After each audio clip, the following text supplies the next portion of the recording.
Good morning. Last session मध्ये आपण बघा पहिला भाग आपण टाकलेला होता. त्या भागामध्ये जिथं शेवट केलेला होता तिथूनच पुढे आपण स्टार्ट करतोय. तर पहिल्या भागामध्ये मी बेसिक आयडिया दिली होती जावा काय आहे, आणि आता ह्या भागामध्ये आपण तिथून पुढे सुरुवात करणार आहे. लास्ट म्हणजे पार्ट फर्स्ट मध्ये आपण सेशनच्या एंडला इन्स्टॉलेशन कसं करायचं इक्लिप्सचं ते मी सांगितलेलं होतं. तर कोणी केलं नसेल तर ते बघून तुम्ही करू शकता. आता या भागामध्ये आपण डायरेक्ट स्टार्ट करतोय. तर बघा, इक्लिप्स ओपन केल्यानंतर आता माझं स्प्रिंग टूल सूट तुम्हाला दिसत असेल. हे सेम इक्लिप्स सारखंच आहे, वेगळं नाही. तर याच्यामध्ये सिंपल बघा, तुम्हाला असं एक इंटरफेस ओपन होईल समोर ती, आणि इथं फाईलवर क्लिक करायचं आहे. आता बघा, आपल्याला प्रोजेक्ट बनवायचा आहे नंतर, किंवा प्रोजेक्ट म्हणजे फोल्डर जिथं आपल्याला फाईल स्टोअर करायचे आहेत. सेम फाईलवर क्लिक करायचं, न्यू वर क्लिक करायचं. न्यू वर क्लिक केल्यानंतर आता इथं कोणात प्रोजेक्ट असेल तर नसेल तर अदरवर क्लिक करायचं, आणि इथं सपोज टाईप करा जावा प्रोजेक्ट. Java project. आता जावा प्रोजेक्ट टाईप केल्यानंतर इथं तुम्हाला खाली येईल जावा प्रोजेक्ट. जावा प्रोजेक्ट वरती क्लिक केल्यानंतर इथे येईल प्रोजेक्टचं नाव. म्हणजे हे थोडक्यात प्रोजेक्टचं नाव म्हणजे फोल्डरचं नाव असतं ज्यात आपला डेटा स्टोअर होणार आहे. याच्यामध्ये मी सपोज देतो core Java underscore, core Java underscore suppose YT. Okay, आणि नंतर मी काहीच करणार नाही, डायरेक्ट फिनिश वर क्लिक करायचं आहे. इथे एक तुम्हाला प्रोजेक्ट क्रिएट झालेला दिसेल. याच्यामध्ये तुम्ही काय करायचं आहे, राईट क्लिक एरोवर क्लिक करायचं आहे, SRC वर यायचंय. आता सध्याला SRC फोल्डर, SRC म्हणजे सोर्स फोल्डर, ज्याच्यामध्ये आपल्या फाईल असणार आहेत. आता सध्याला इथं काहीच नाहीये बघा. ह्या फाईलवर राईट क्लिक करायचं. राईट क्लिक केल्यानंतर न्यू फाईलवरून इथे यायचं क्लास. बघा मी काय केलं, परत एकदा करतोय. सोर्स फोल्डर राईट क्लिक करायचं, न्यू वरती जायचं आणि क्लास वरती क्लिक करायचं. आणि इथं आता सध्याला काय करायचं बघा, जिथं नेम लिहिलेलं आहे याच्या पुढं इथं सपोज मी लिहितो डेमो. सध्याला डेमो, क्लासचे नाव असं द्यायचे नाहीयेत, पण आता सध्याला आपल्या प्रॅक्टिससाठी आपण डेमो घेऊया. आणि पॅकेजमध्ये पॅकेज काय असतं, ते कशासाठी वापरलं जातं किंवा का गरजेचं आहे हे आपण काय करणार येणाऱ्या सेशन मध्ये बघणार आहे. पण सध्या लक्षात ठेवा की पॅकेजच्या तिथं काही टाका, तुमचं नाव टाकलं तरी काही फरक पडणार नाही. पण मी टाकतो com.rt. त्या डॉटचा अर्थ वेगळा असतो. डॉट म्हणजे च्या आतमध्ये, असं म्हणा की फोल्डरच्या आतमध्ये फोल्डर तयार होतो. कॉम फोल्डरच्या आतमध्ये RT फोल्डर, त्याच्या आतमध्ये हा डेमो क्लास तयार होतो. का गरजेचा पॅकेज ते पुढे बघू, आता डोक्यात घेऊ नका. इथं काही टाका, com.rt टाकले तुम्ही, तुमचं फक्त नाव जरी टाकलं तरी काही फरक पडणार नाही. डेमो डायरेक्ट फिनिश करा, बाकी काहीही करू नका. असं केल्यानंतर तुमच्या पुढं स्क्रीनवर तुम्हाला काय दिसतंय बघा, पॅकेज com.rt, त्यानंतर पब्लिक क्लास डेमो, आणि त्याच्यानंतर बघा कर्ली ब्रेसेस इथं ओपन झालाय आणि इथं क्लोज झालाय. बस. आता याच्यामध्ये हे पॅकेजचं सोडून द्या. पब्लिक कीवर्ड काय आहे, क्लास कीवर्ड काय आहे, याला कीवर्ड्स म्हणतात. ते काय आहेत तर प्रत्येकाचा आपण येणाऱ्या सेशन मध्ये अर्थ बघणार आहे. सध्याला एक लेवल लक्षात ठेवा की कर्ली ब्रेसेस स्टार्ट झाला आणि एंड झाला म्हणजे याचं लाईफ म्हणू शकतो आपण एवढंच आहे, याचा स्पेस एवढाच आहे. मग याच्या आतमध्ये फक्त काय करायचं, टाईप मेन टाईप करायचं, मेन, आणि कंट्रोल पकडून स्पेस प्रेस करायचं. कंट्रोल पकडून धरायचं आणि स्पेस प्रेस करायचं आणि एंटर दाबायचं. अशी एक समोर तुमच्या अजून एक गोष्ट ओपन होते. त्यात काय आहे बघा, पब्लिक स्टॅटिक वॉइड मेन, आणि इथं स्ट्रिंग अरे सारखं काय तर आहे, अग्ज काय तर आहे, आणि ह्याचं पण एक कर्ली ब्रेसेस ओपन झाला आणि क्लोज झाला. आता हे काय ते पण मी तुम्हाला पुढे सांगतो. मी परत एकदा हे तुम्हाला घेऊन दाखवतो. बघा, मेन टाईप करा, मेन, कंट्रोल पकडून धरा आणि स्पेस दाबा आणि एंटर करा. Okay, that's it. आता बघा, हा क्लास आहे डेमो. ह्याच्या आतमध्ये पब्लिक स्टॅटिक वॉइड मेन नावाची एक मेथड आहे. समजला मेथड काय असतं ते पण आपण पुढे बघणार आहे. आता सुरुवात पकडून चाला की ही मेन का आहे, का गरजेचे, मेन लिहिणं कंपल्सरी आहेच का, आता ते डिपेंड आहे. बघा, एखादा क्लास मला रन करायचा असेल तर 100%च मेन मला लिहावीच लागते, हे लक्षात ठेवा. आता ह्या क्लासला रन करायचं म्हणजे काय करायचंय, मला काहीतरी आउटपुट आणायचं आहे किंवा काहीतरी मी केलेलं रन करायचं आहे. तर सगळ्यात अगोदर बघा, आपल्या एखाद्या घरी एंट्री करायची झाली किंवा आपल्या घरी एंट्री करायची झाली तर आपल्याला पहिल्यांदा जावं लागतं गेट मधून, घराच्या किंवा मेन दरवाजामधून एंटर करावं लागतं घरामध्ये. तसं समजून चाला की हे मेन एक आपल्या घराचं गेट आहे किंवा दरवाजा आहे की जिथून आपण ह्या क्लासमध्ये बाकीच्या सगळ्या गोष्टी एक्झिक्यूट करतो. बस, दॅट्स इट. ज्या पण गोष्टी आता मी सध्या लिहितो ते सगळ्या मेन मध्ये लिहायचं, एवढं लक्षात ठेवा. आता बघा, याच्यामध्ये मी काय करतोय, सध्याला काहीच नाही, मला काहीतरी प्रिंट करायचं आहे. म्हणून मी लिहितो सिस्टम बघा dot print out dot print LN. बघा प्रिंट एक असतं आणि प्रिंट एलएन एक असतं. प्रिंट एलएन प्रिंट आपण जर एंटर केलं तर ते नेक्स्ट लाईनला प्रिंट होती कुठलीही गोष्ट नवीन लाईनला. याच्यामध्ये बघा आता system dot out dot print ln मी लिहिलं. ह्याच्या आतमध्ये मी काय करतोय शिफ्ट पकडून डबल कोट टाका आणि ह्याच्या आतमधल्या हॅलो फॉर एक्झाम्पल गाईज बघा hello guys good morning. Okay good morning. आता ह्याला काय करायचं कंट्रोल एस पकडायचं प्रेस करायचं. हे काय झालं आपला कोड सेव्ह झाला. जेवढा मी आतापर्यंत केलेला कोड आहे तो काय झाला सेव्ह झाला. याच्यानंतर काय करायचं ह्या प्रोजेक्टवरती राईट क्लिक करायचं. राईट क्लिक केल्यानंतर इथं न्यू येते बा. मी काय केलं हे झाल्यानंतर राईट क्लिक केल्यानंतर न्यू वर गेल्यानंतर इथं जावा ऍप्लिकेशन येतं. बघा जावा ऍप्लिकेशन वर मी क्लिक केलं का इथं साईडला एक कन्सोल ओपन होतं आणि त्याच्यावरती मी जे ऍड केलेलं आहे ते ऍज इट इज प्रिंट होतं. एक गोष्ट इथं लक्षात ठेवायची डबल कोटच्या आत टाकलेली प्रत्येक गोष्ट ऍज इट इज प्रिंट होते. मग त्यामुळे जे पण गोष्ट तुम्हाला ऍज इट इज प्रिंट करायची ती सध्या डबल कोट मध्ये टाकायची आहे. बघा हे मी परत एकदा तुम्हाला सांगतो की आपण काय टाईप केलं तर system dot out dot print LN. बघा प्रिंट एलएन. पण एवढं लिहित बसण्यापेक्षा तुम्हाला मी शॉर्टकट सांगतो. इथं काय करायचं SYSOU एवढं टाकलं सिस आउट आणि कंट्रोल पकडलं आणि सपोज स्पेस दाबला का इथं काय सजेशन मध्ये येतं शॉर्टकट आहे आणि एंटर करायचं ते ऑटोमॅटिक ओपन होतं. मी आता इथं सपोज टाकलं फॉर एक्झाम्पल बघा रियालिटी सॉफ्टवेअर्स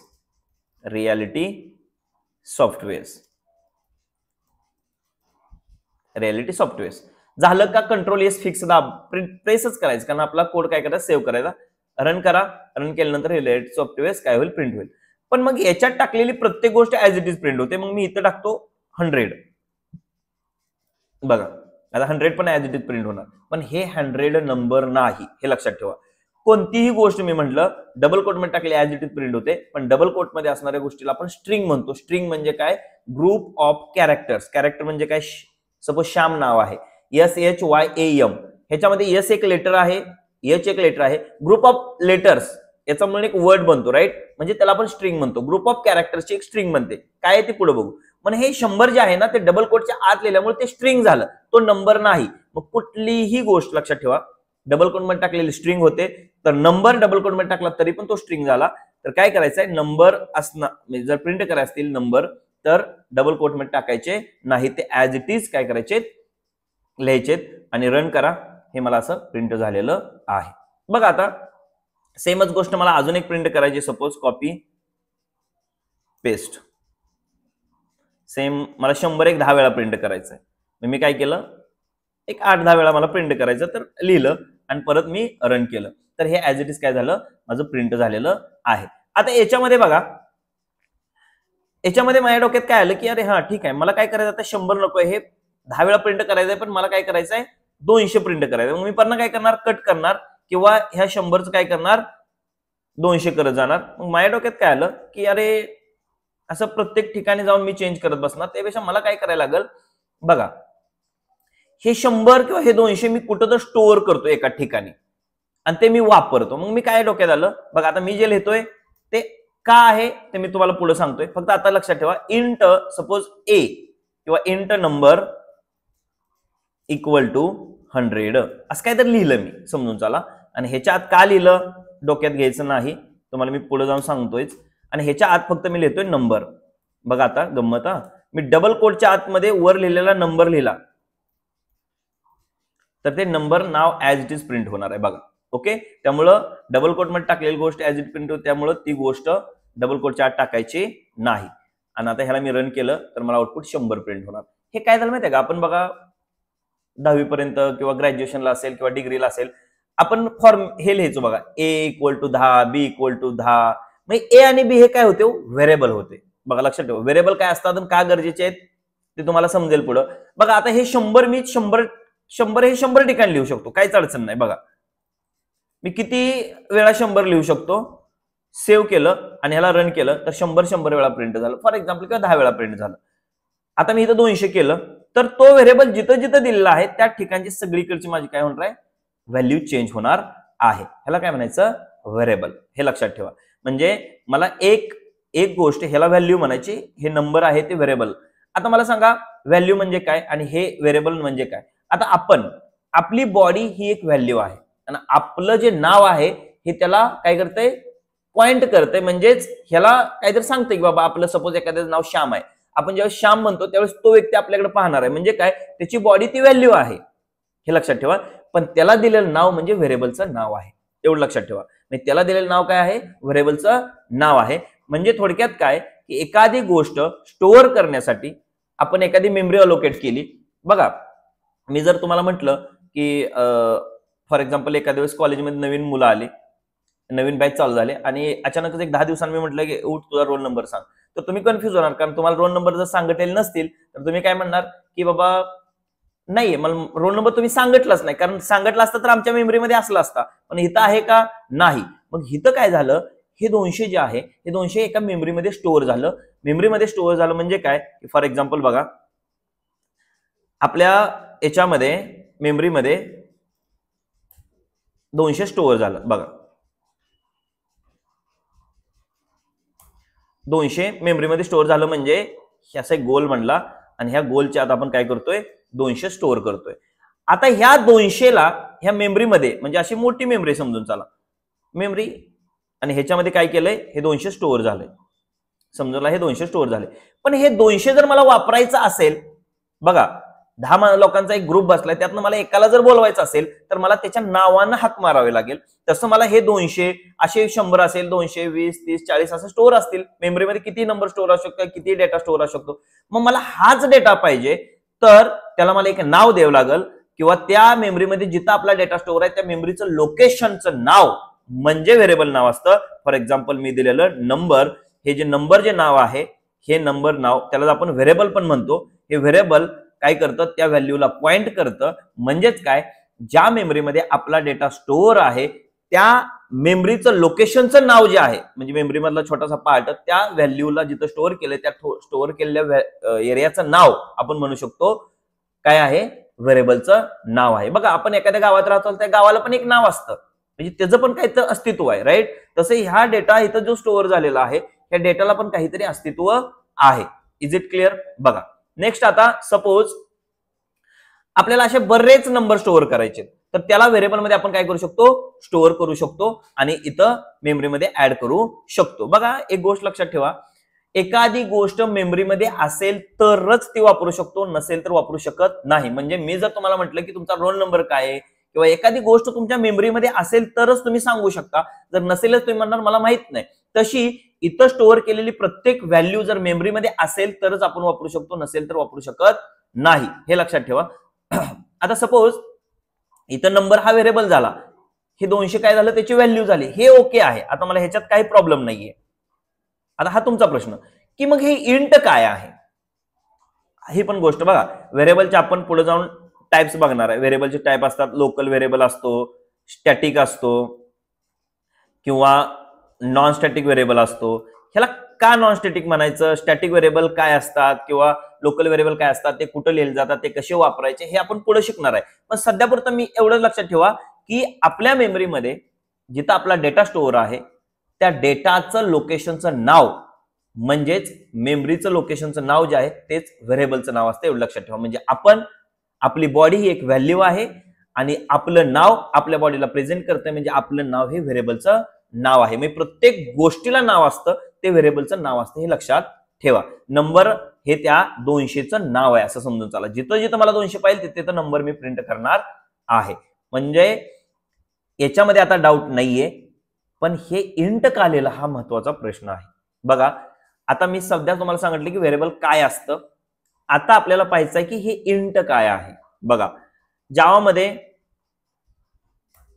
किंवा कुठल्याही लँग्वेजमध्ये डेटा टाइप्स असतात. बघा, डेटा टाइप्स. मग प्रश्न पडतो, what is a data types? Data types. बघा, ह्या व्हेरिएबल मध्ये कुठल्या टाइपचा डेटा स्टोअर आहे ते हे मेन्शन करतं, किंवा हे सांगतं की बाबा 200 हे, बघा मी काय म्हणतोय, हे 200 हे नंबर मध्ये स्टोअर झालंय, पण हे 200 कुठल्या टाइपचा आहे, हा डेटा कुठल्या टाइपचा आहे हे कुठं आपण मेन्शन करतोय इथं. मग का गरजेचं आहे ते आपण पुढं पाहणार आहोत. पहिल्यांदा आपण बघूया की डेटा टाईपचे प्रकार किती आहेत. डेटा टाईप दोन प्रकारचे असतात. पहिला आहे प्रिमेटिव्ह डेटा टाईप. बघा प्रिमेटिव्ह, स्पेलिंग मिस्टेक वगैरे झाली तर समजून घ्या. आता बघा प्रिमेटिव्ह डेटा टाईप आणि त्याच्यानंतर दुसरा आहे तो नॉन प्रिमेटिव्ह डेटा टाईप. बघा प्रिमेटिव्ह टाईप आणि दुसरा आहे तो नॉन प्रिमेटिव्ह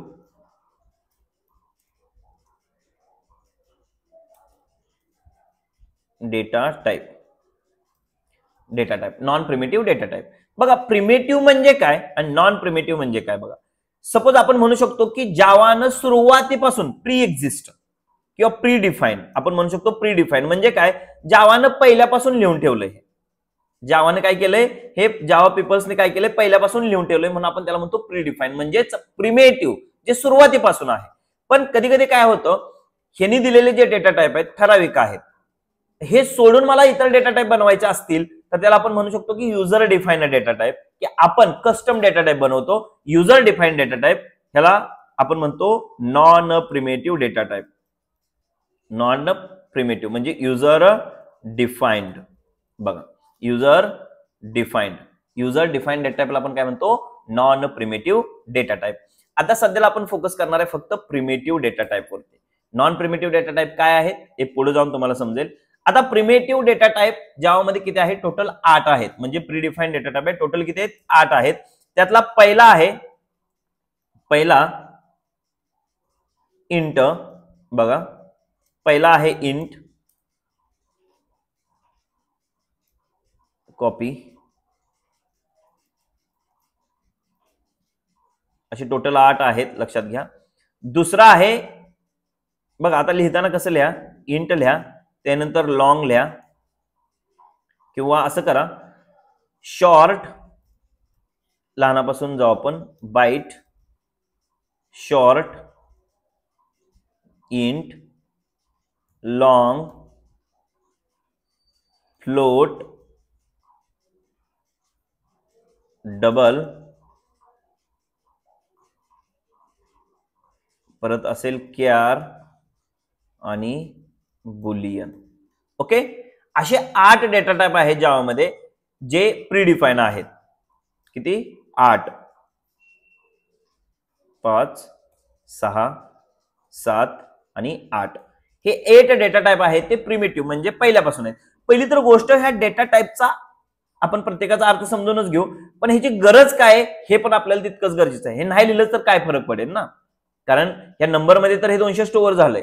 हे फक्त एवढं सांगतं हे की बाबा ह्या नंबर ह्या व्हेरिएबलमध्ये इंट टाईपची व्हॅल्यू स्टोअर आहे. मग एवढंच त्याचे यूज आहे का, तर नाही, ह्याचा यूज अजून पण आहे, ते तुम्हाला मी पुढे सांगतोय.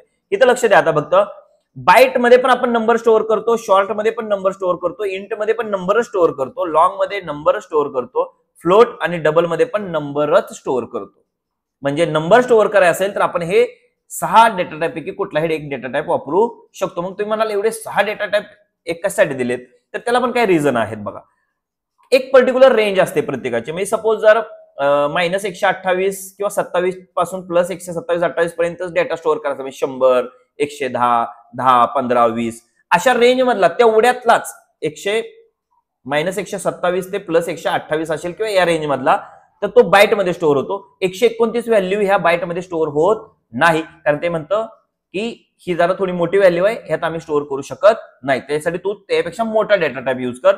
शॉर्ट आहे, शॉर्ट मध्ये प्लस -32,000, तर आपण म्हणू शकतो प्लस 32,000च्या अराउंड आहे, ह्याच्या अराउंड शॉर्ट मध्ये स्टोअर करू शकतो. इंट मध्ये ऑलमोस्ट असं पकडून चाला की 9 अंकापर्यंत, म्हणजे 10 स्टोअर करतो, 10 अंकापर्यंत, 9 अंकापर्यंत आपण डेटा काय करू शकतो, स्टोअर. आणि जास्तच मोठा असेल तर मग लॉंग मध्ये स्टोअर करा. मग हे 4 झाले, ते कशासाठी झाले, इंटिजर नंबर. इंटिजर म्हणजे काय, नॉन डेसिमल, म्हणजे पॉईंटची व्हॅल्यू नाही. जर तुम्हाला आता मार्क स्टोअर करायचे, मार्क कसे असतात बघा, 70.5, 75.6, किंवा आपलं पैसे बॅलन्स असतो तो कसा असतो, 2000 रुपये किंवा 2150.50 पैसे, असं हे टाईपचा डेटा स्टोअर करायचा असेल तर वापरा फ्लोट, आणि जास्त मोठा असेल तर वापरा डबल. ह्याच्या पण काय रेंज आहेत. तर इथं आपण काय बघतोय बघा, लॉंग इंट पर्यंत बाईट लॉंग, इंट आणि शॉर्ट हे 4 आहेत ते इंटिजर नंबर साठी वापरतोय. फ्लोट आणि डबल हे 2 वापरतोय आपण कशासाठी, डेसिमल नंबर म्हणजेच काय पॉइंट व्हॅल्यू साठी, जे आपण पॉइंटच्या व्हॅल्यू असतील त्या. कॅर वापरतो आपण कॅरेक्टर स्टोअर करण्यासाठी, म्हणजे ABCD ह्याच्यापैकी एखादं कॅरेक्टर स्टोअर करायचं तर you can use what, care. आणि त्याच्यानंतर बुलियन म्हणजे ट्रू किंवा फॉल्स व्हॅल्यू जर स्टोअर करायची असेल तर आपण वापरू शकतो काय, बुलियन व्हॅल्यू. ओके ठीक आहे. मग आपण काय करू की बाबा ठीक आहे याच्यात काय प्रॉब्लेम नाही की आपण यूज करू, पण इथं विषय हाच आहे की काय यूज करायचं. बघा ह्याच्यामध्ये विषय काय की इथं यूजच काय करायचं. सपोज मला सांगा की आता सपोज तुम्ही फिरायला गेला आणि आता तुम्हाला तुमच्या फॅमिली बरोबर गेलाय, तुम्ही 4-5 जण आहात आणि पुढच्या तर आपल्याला सिटीमध्ये थांबायचं आहे. मग आपण काय करतो, ऑनलाईन एखादं हॉटेल बुक करतो, एखादी रूम वगैरे काहीतरी बुक करतोय. तर आपण त्या पुढच्या हॉटेलवाल्याला फोन करतो, त्यांना सांगतो आम्ही यायला लागलेलो आहोत, तुम्ही काय करा आमच्यासाठी रूम बुक करा, एवढंच म्हणतो फोन ठेवतो. पुढच्याला प्रश्न पडेल की बाबा ठीक आहे ना, मी रूम बुक करू, पण तुम्ही मला सांगत नाही किती रूम बुक करायची, तुम्ही किती जण आहात, कन्फ्युजन आहे ना. मग आता इथं सेम होतं की ज्यावेळेस 200 आपल्या मेमरीमध्ये स्टोअर व्हायला जातं त्यावेळेस जावा म्हणजेच जे काय आपलं जेव्हीएम इंजिन असतं ते म्हणतं भाई ठीक आहे ना 200 स्टोअर होईल, स्टोअर होण्यासाठी मी काय म्हणतो मेमरी अलोकेट करतो, प्रॉब्लेम नाहीये, पण किती मेमरी अलोकेट करू हा प्रश्न आहे ना. किती मेमरी अलोकेट करू माहित नाही.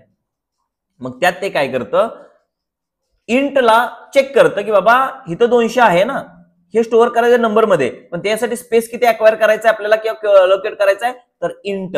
आता तुम्ही म्हणाले हे इंटचं काय संबंध आहे, तर बघा इथं सपोज जर बाईट असेल तर 1 byte, for example 1 byte, short असेल तर 2 बाईट, इंट असेल तर 4 बाईट, लॉंग असेल तर 8 बाईट, फ्लोट असेल तर 4 बाईट,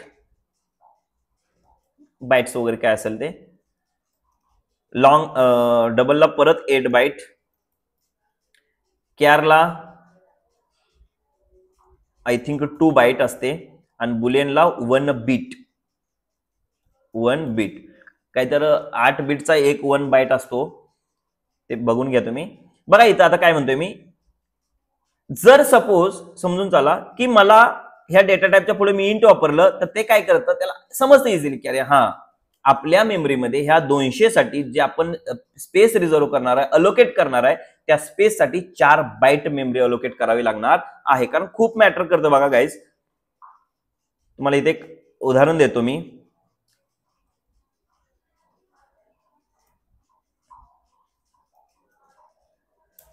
इथे एक उदाहरण देतो की जर 1024 बाईट असतील, बघा 1024 बाईट असतील तर त्याला आपण म्हणतो 1 KB. बघा आपल्या मोबाईलमध्ये मेमरी किती अलोकेट असते, किती मॅटर करते बघा. जर 1024 KB असेल तर त्याचा 1 MB बनतो. बघा 1 MB, 1024 MB असेल तर त्याचा 1 GB बनतो. 1024 GBचा 1 TB बनतो आणि 1024 TBचा 1 PB असे काहीतरी बनतात. बघा आता गाईज, सपोज करून चाला की आपल्याला कोणत्यासाठी काय वापरावं लागेल. आता जर तुम्ही एक उदाहरण पकडा की बाबा याच्यामध्ये सपोज जर आपण विचार केला की कशाला इंट 200 साठी आपण लॉंग लिहू, समजून चला लॉंग, तर आता ती मेमरी किती अलोकेट करणार आहे ह्याच्यासाठी गाईज, 8 बाईट मेमरी अलोकेट करणार आहे. पण हे 200 किंवा इथं आता 100 घेतो, हे 100 त्या बाईट मध्ये पण स्टोअर झालं असतं, शॉर्ट मध्ये पण झालं असतं, इंट मध्ये पण होऊ शकलं असतं. मग ह्या लॉंग मध्ये स्टोअर केल्यामुळं ह्याला या स्पेसला 8 बाईट मेमरी अलोकेट झाली, तर 1 बाईटचे 8 व्हेरिएबल बसले असते तेवढ्या मेमरीमध्ये. कारण मेमरीची तुम्हाला ऑब्व्हियसली माहित असेल, बघा आपण 64 GB 128 GB असते, आपण व्हिडिओ डिलीट मारतो, फोटो काढायसाठी फोटो डिलीट मारतो, जुने आपल्याला मेमरीची आपल्यापेक्षा जास्त गरज कुणाला माहित नसेल कदाचित. तर इथं पण लक्षात ठेवा आपल्या व्हेरिएबल किती व्हॅल्यू स्टोअर, म्हणजे ती व्हॅल्यू स्टोअर करण्यासाठी किती डेटा किंवा किती मेमरी अलोकेट होणार हे खूप गरजेचं आहे. मग इथं जो डेटा टाईप यूज करणार आहे गाईज तो इथं कुठल्या टाईपची व्हॅल्यू किंवा किती स्टोअर करणार आहे, कितीपर्यंत ती जाऊ शकते. रोल नंबर असेल तर तो कुठपर्यंत जाऊ शकतो, एखाद्याचा बॅलन्स असेल तर तो केवढा मोठा असू शकतो, किती डिजिटचा असू शकतो, मोबाईल नंबर असेल तर तो किती डिजिटचा असू शकतो, या सगळ्यांचा यूज किंवा विचार करूनच इथं डेटा टाईप द्यायचा, कुठलाही डेटा टाईप द्यायचा नाही. आता तुमच्या लक्षात आलं असेल की हे जे पुढे लिहितोय इंट याचा अर्थ काय. पहिली तर गोष्ट ही व्हॅल्यू आहे, ही व्हॅल्यू स्टोअर केलेल्या लोकेशन म्हणजे मेमरीमध्ये स्टोअर होते, त्या लोकेशनचं नाव म्हणजे नंबर आहे. Where we store a value, this location name is what, the variable name.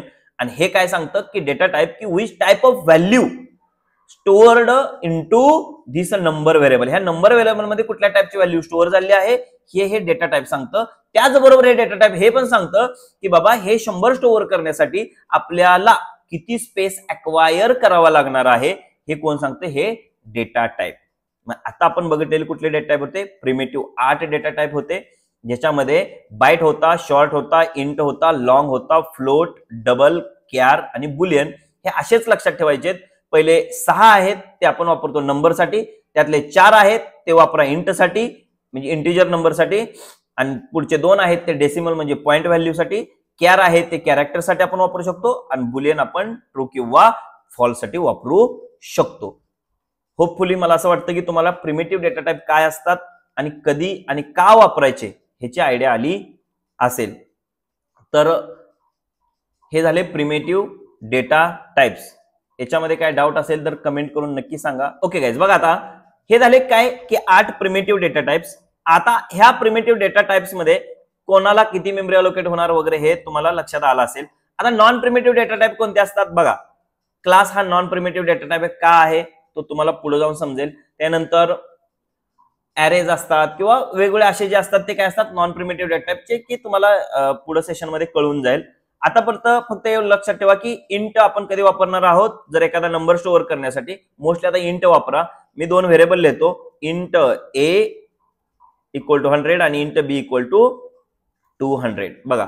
आणि ह्या दोन्हीची मला जर ऍडिशन करायची असेल तर मी काय वापरतो, system dot out dot print LN आणि ह्याच्यात ए प्लस बी बघा, ए प्लस बी. आता मला काय भेटणार आहे, ऍडिशन भेटणार आहे. आता एक पॉइंट असतो, कन्सेप्ट असतो बघा, ऑपरेटर्स. बघा ऑपरेटर्स, आता हे ऑपरेटर्स म्हणजे काय, अरिथमॅटिक ऑपरेटर्स असतील, कंपॅरिझन ऑपरेटर्स असतील किंवा लॉजिकल ऑपरेटर्स असतील, टर्नरी ऑपरेटर्स असतील. ऑपरेटर म्हणजे काय की आपण सपोज ऍडिशन साठी वापरतो बघा. आता हे प्लस आहे ते काय ऑपरेटर आहे, मायनस हे ऑपरेटर आहे, मॉड हे ऑपरेटर आहे, पर्सेंटाइल हे ऑपरेटर आहे. फॉर एक्झाम्पल सबस्ट्रॅक्शन आहे, डिव्हिजन आहे, इक्वल इक्वल टू आहे, नॉट इक्वल टू आहे, नॉट आहे, लेस दॅन आहे, ग्रेटर दॅन आहे, क्वेश्चन मार्क आहे. हे काही सगळे ऑपरेटर्स आहेत. आपण येणाऱ्या सेशन मध्ये ते प्रत्येक ऑपरेटर युजच करणार आहे, पण त्यासाठी मी तुम्हाला ते काही सांगण्यात वेळ नाही घालणार आहे. जसं मी ऍडिशन वापरलं तसंच तुम्ही वेगवेगळं काय करा, इथे व्हेरिएबल घ्या आणि त्या व्हेरिएबलचा यूज करून काय काय वेगवेगळे ऑपरेशन्स करा. मी ऍडिशन असेल, सबस्ट्रॅक्शन असेल, मल्टिप्लिकेशन असेल, डिव्हिजन असेल. तर नेक्स्ट सेशन मध्ये आपण नेक्स्ट जो पॉइंट आहे तो कव्हर करूया. व्हिडिओ जर आवडला असेल तर लाईक करा, शेअर करा, सबस्क्राईब करा, आणि काही डाऊट असतील तर कमेंट करून नक्की आम्हाला विचारा. आणि जे पण तुम्हाला मी ऑपरेटर सांगितलेले आहेत ते ऑपरेटर बघून घ्या. आपण येणाऱ्या सेशन मध्ये बघणारच आहोत, आणि तुम्ही बघितलं तर त्यात वेळ नाही वाया जाणार आहे आपला. आणि झालेले 2 सेशन ह्याच्या अगोदरचा पण व्हिडिओ आहे तो पण पहा. हा पण व्हिडिओ पूर्णपणे पाहिला असेल तर, आवडला असेल तर मित्रांनो नक्कीच शेअर करा. नेक्स्ट सेशन मध्ये आपण भेटूया. धन्यवाद.